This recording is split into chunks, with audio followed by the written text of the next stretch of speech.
I've been able to save up quite a bit, a decent stash of savings, and the only debt I have is a mortgage. I've always been an avid investor, and I was lucky enough to get locked in at a low rate, 3.25%. So just curious your thoughts, having a difficult time convincing myself to pay off my mortgage with such a low rate. How much do you owe on your mortgage? About $180. And how much is the non-retirement nest egg? About $90. And so you don't have enough to pay it off? Correct. So I've been trying to decide, does it make sense to just throw that chunk at that? I got you. Okay. Even though it doesn't pay it off. And what's the home worth? About $520. Good. And how much do you have in retirement? 401k of about $150, IRA and Roth of about $100. How old are you? 35. Good. You got a great start. What do you make a year?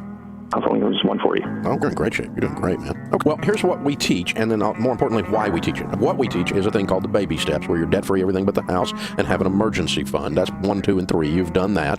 Then we suggest at baby step 4 that you start investing in retirement, 15% of your household income. Are you doing that? I am. So you got $25,000 going into retirement accounts a year, $2,000 a month. 10% in my 401k, and then about another 10% just goes into savings. But it's not going into retirement. Well, there's going into a So we suggest, I'm just trying to clarify where you were on what we teach, and then I'll go back up to why. 15% of your income going into retirement is what we would recommend. And so that would mean you would put 10% in your 401k and 5% more into Roth IRAs and good mutual funds. And in your 401k, you'd be in good mutual funds. That's baby step 4. 5 is kids' college. Do you have kids? I do.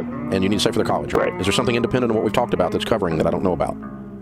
I do have 529 plans. How much is in those? About 75 between the two of them. And they're how old are kids? 5 and 8. So you got a really good start there. Good. So we can check that box, and you just keep adding. You've been adding systematically to that, it sounds like, and you keep doing that. 6 is pay off the house early. So above 15% going into retirement and above kids' college, check.